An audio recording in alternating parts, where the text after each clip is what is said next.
সেইভাৱে আমাৰ চিন্তাধাৰাত আহি যায় আৰু চিন্তাধাৰাই কি কয় হিন্দু বুলি ক'লে কাফিৰ মুছলমান বুলি ক'লে সন্ত্ৰাসবাদী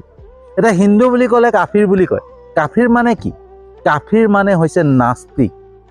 যাৰ হৃদয়ত যাৰ অন্তৰত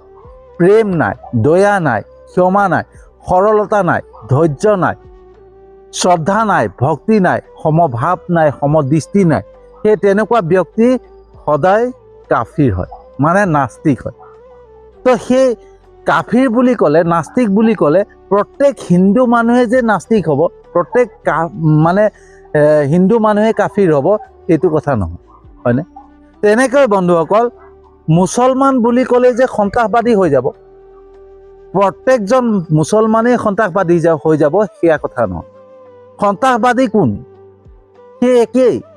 যি নাস্তিক হয় হয়নে যি কাফিৰ হয় সেই কাফিৰে সন্ত্ৰাসবাদী